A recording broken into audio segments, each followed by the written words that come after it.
यो चाहिँ BYD को एटो 1 एकदम पर्फेक्ट सिटी कार जस्तो लाग्छ मलाई चाहिँ हैन। किन भन्दाखेरि यसको इन्टिरियर हेर त कुन चाहिँ पेट्रोल गाडीले चाहिँ हैन यतिको प्रिमियम इन्टिरियर दिन्छ यो प्राइस रेन्जमा है। त्यहाँनिर वायरलेस चार्जर अनि त्यसपछि यहाँनिर चाहिँ दुईटा कप होल्डर छ। अनि त्यसपछि यो चाहिँ यसको अब स्टियरिङ भयो, BYD को लोगो, त्यहाँ के अरे इन्स्ट्रुमेन्ट क्लस्टर भइहाल्यो, यो स्क्रिन भयो। अनि त्यसपछि अब यसमा त सनरुफ हुने कुरा भएन, तर यहाँनिर चाहिँ अब यो सन भाइजर छ यसमा पनि, तर विथ लाइट्स है। यो चाहिँ यसको प्रिमियम कुरा भयो। त्यसपछि यहाँनिर चाहिँ अब यसको सेन्टर कन्सोलको बटन्सहरू भयो।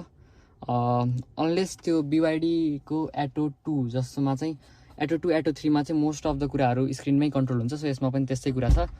अनि यो गाडी चाहिँ राम्रो लाग्यो है।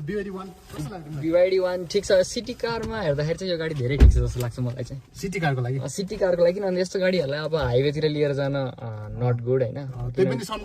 समटाइम्स इट गोज हैन, इट गोज रियली नाइस हैन। तर त्यो चाहिँ खतरा है BYD एटो 3। त्यसको चाहिँ नो कम्पिटिसन। BYD ले गाडी चाहिँ बनाएकै हो। एन्ड लाइक नेपालीजको इन्ट्रेस्ट अनुसार लाइक वर्ल्ड वाइड मान्छेहरु बुझेर हैन गाडी लन्च गर्न एकदम जानेको के। हेर्नु स्टोरेज स्पेसमा यति रिच छ यो गाडी। यहाँ स्टोरेज अनि यहाँ तल पुरै स्टोरेज हैन। यहाँ पोर्ट्सहरु छ, पेडल्सहरु त्यहाँ भइहाल्यो। पछाडीको सिट पनि कम्फर्टेबलै छ एकदम हेर्दाखेरि हैन। स्पेसियस छ के गाडी, सानो बाहिरबाट सानो देख्यो नि, गाडी चाहिँ वे मोर स्पेसियस।